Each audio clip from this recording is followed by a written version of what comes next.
Hello everybody, welcome back to Red Eagle Politics. Make sure to like this video down below and subscribe to the channel if you are new. So Biden, many people will call him Brandon, but the Biden/Brandon administration, it keeps hitting new lows, and it's hitting new lows that originally we didn't even think were possible for him to hit, but here we are. We know Quinnipiac. We called Quinnipiac the left-wing Rasmussen pollster leading up to the 2020 election because their polls were so bad in terms of the amount that they overfavored Joe Biden. But now, even in the Quinnipiac poll, Biden's approval rating is clocked in at 33%, meaning 2/3 of the country does not support Joe Biden. These same pollsters had Biden in the 50s leading up to the 2020 elections, and even though I really didn't believe them then, and I still don't necessarily believe them now, it shows that not only can they not just cover up for their boy anymore, they can't even cover up a 20, 30-point swing away from their boy, and just looking at the numbers, by this poll, he would be the most unpopular president this nation has ever seen since second term 2008 George W. Bush, who had a complete and total recession, endless wars, just an all-out disastrous term. And Biden's only been there for not even a year in office. We have the midterms coming up in about 9 to 10 months or so, and Biden is sitting here at 33%. I mean, a massive red wave will be brewing because you talk about the fact that not that many people support Biden. Who's going to turn out to defend him and to advance his agenda? The far left is disillusioned. The everyday independents in the middle are disillusioned. Everybody's disillusioned. And when you look at the polls, and obviously this is his lowest poll, believe it or not, but you look at the other polls, he is still at a record low in terms of his disapproval rating. He's at nearing disapprove plus 12 again. He rebounded a little bit according to the polls. I think it was a dead cat bounce in polling, and then he goes back down again. He's going to be in the 30s probably pretty soon.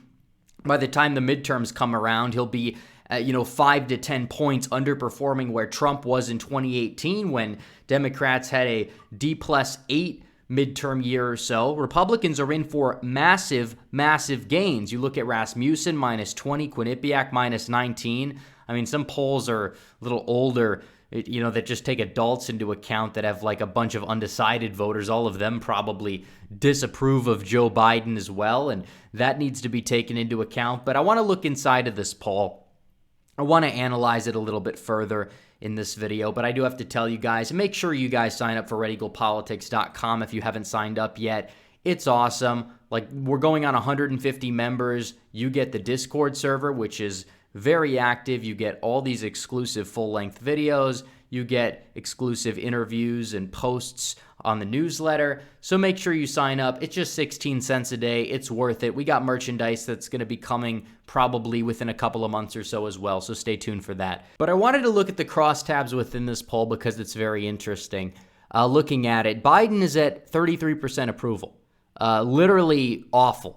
He's only at 28% with Hispanic voters. You talk about the fact that Biden would need to turn out black voters and Hispanic voters in droves in the midterms so Democrats can have a shot at holding some of those swing Senate seats. I don't believe that's going to materialize whatsoever. Even black voters, even though we know they're not going to vote for Republicans in terms of anywhere beyond the 12% mark, it seems as if there's just a massive disillusion there. As 27% disapprove, you see a massive disapproval when it comes to the mandates. Hispanics, you're seeing a massive turn away from Biden. Biden got 65% of the Hispanic vote, but in this poll, he's just at 28% Hispanic approval rating. I mean, that's a ridiculously low number. Is he going to get more than that in his reelection bid against Trump? Yeah, he probably still would win the Hispanic vote, but even at that point, if this continues, maybe he wouldn't even do that at this point because it's ridiculous. You look at these numbers. He's underwater with not only seniors, he's underwater with all age groups.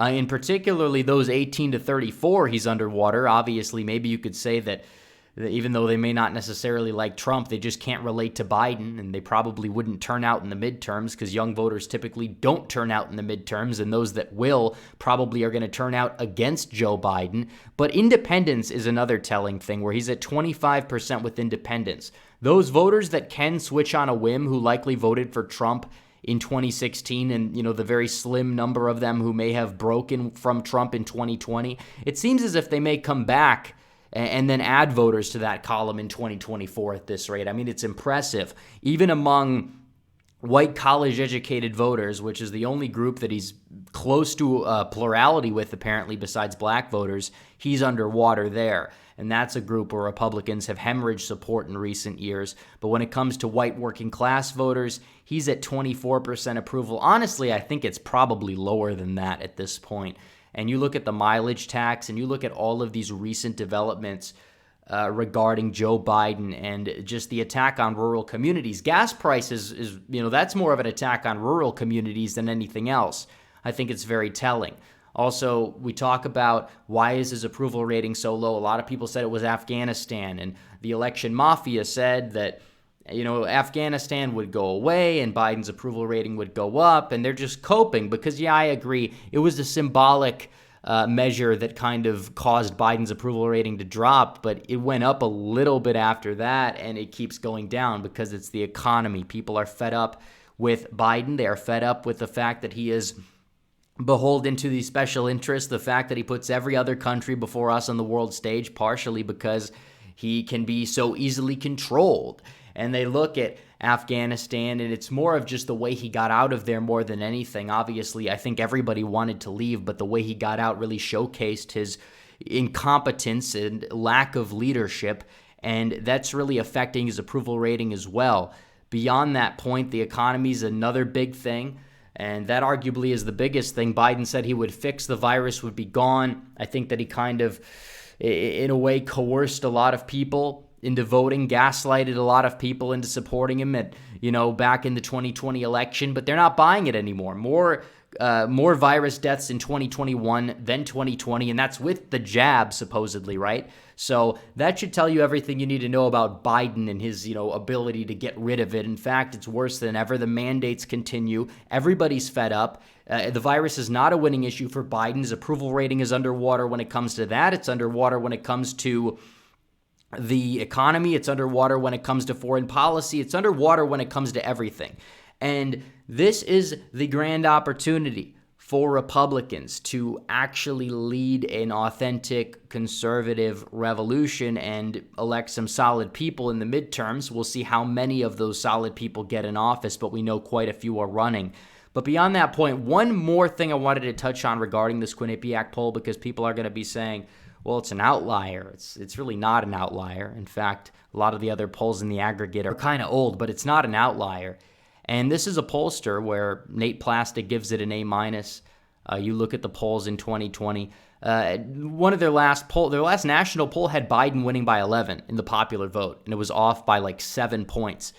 And beyond that, you look at all of these polls. They had Trump up by 1 in Iowa. They had Biden up by 5 in Ohio. They were off by 13 points.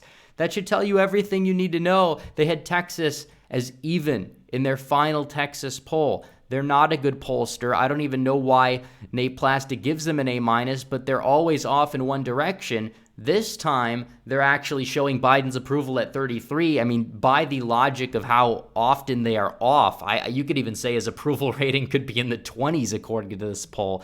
Maybe that poll in and of itself might be an outlier, but that's not the point.